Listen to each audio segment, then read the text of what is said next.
Okay, if you're deep in the Manhwa community, you already know the debates are absolutely endless, and they get fierce. Who's the strongest? Who would win in a fight? Well, today we're jumping right into the heart of that fire. We're going to break down one of the biggest questions of them all. When you stack up the absolute titans of Manhwa, where does Baam from Tower of God really stand? So yeah, who is the strongest Manhwa hero? I mean, this question fuels countless forum threads, right? Late-night arguments with friends. But instead of just shouting our opinions, we're actually going to use a structured, source-based breakdown to finally put these insane power levels into perspective. Let's get right into it. So, first things first. Before we can even begin to compare these incredible heroes, we need a common language. I mean, how do you measure the power of someone who can level a city against someone who's, climbing a literal god's tower? We need a framework. And that framework is called power scaling. It's basically the art and the science of analyzing a character's abilities, their most impressive feats, and the specific rules of their universe to create a benchmark. It's how we can even start to have this conversation in a way that actually makes sense. To build our ruler, so to speak, we're combining a few things. We're taking the official in-universe systems, like the hunter ranks from solo leveling or the high ranker system in Tower of God, and we're mixing it with a really widely accepted fan framework, the VS Battles Wiki tiers. This gives us clear levels from wall level, which means you can punch through a brick wall, all the way up to planet level, which, yeah, you guessed it, means you have the power to destroy an entire planet. This creates a single scale for our whole comparison. All right, let's start at the top. To really understand where Baam fits in, we first need to establish the absolute peak of power in the Manhwa world. These are the characters who operate on a planetary scale. These guys are the benchmarks that everyone else gets measured against. And first up, from the beginning after the end, we've got to talk about Arthur Leywin.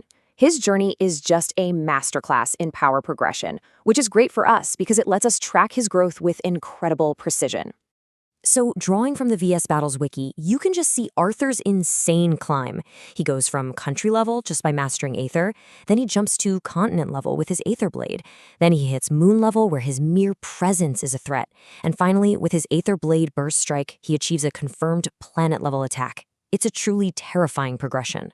Next up, a name that needs absolutely no introduction, Sung Jin-Woo from Solo Leveling. His story is legendary, going from the world's weakest E-rank hunter to the literal Shadow Monarch, a being of just absolute power.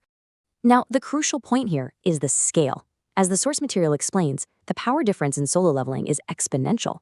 Your average S-rank hunter has a strength stat around, 50 or 60?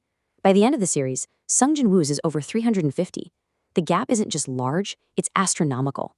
He doesn't just beat the system, he becomes it. And of course, we have to talk about Jin Mori from the God of High School. This isn't just some powerful human we're talking about. He is the Monkey King, a literal god whose power dwarfs pretty much everyone else. Other gods, demons, and mortals alike. Just think about these feats for a second. His strength surpasses other deities. His speed lets him react to lightning. He has the stamina to fight 20 Dragon Kings for a week straight, and the endurance to fall from another realm and just get back up. Jin Mori isn't just powerful, he's on another level entirely. Okay, so we've set our benchmarks. Now it's time to bring in our main subject, the boy who entered the tower from the outside and is pretty much destined to change everything, 25th Baam. Baam's status as an irregular is the key to everything. Unlike everyone born inside the tower, he isn't bound by its rules. And that simple fact grants him a potential for growth that is, quite literally, limitless. From the very beginning, he was marked as a monster. And his feats totally back that up. Even early on, his control over Shinsu, the tower's lifeblood, was just extraordinary. He accomplished the impossible by defeating a ranker, one of the elites who've reached the top, while he was still just a regular trying to climb. He's gone toe-to-toe with the data version of the king himself and can damage even absurdly powerful high rankers like Calavan. I mean, his resume is stacked. Now this is the fascinating part. Officially, Baam is still just a regular climbing the tower, but if you look at fan analysis and the consensus from forums, his actual power is already at the level of a top 100, maybe even nearing a top 50 high ranker. The gap between his official status and his real power is massive, and it just shows you his completely unprecedented rate of growth. All right, the moment of truth. We have our benchmarks and we have our analysis of Baam. Let's put them all side by side and see exactly where the tower's irregular stacks up against the other titans of Manhwa. So here it is, all laid out. At the very top, you've got the planet-level trio, Sung Jin-Woo, Arthur Leywin, and Jin Mori. Just for scale, we've even included Daniel Park from Lookism down at wall level.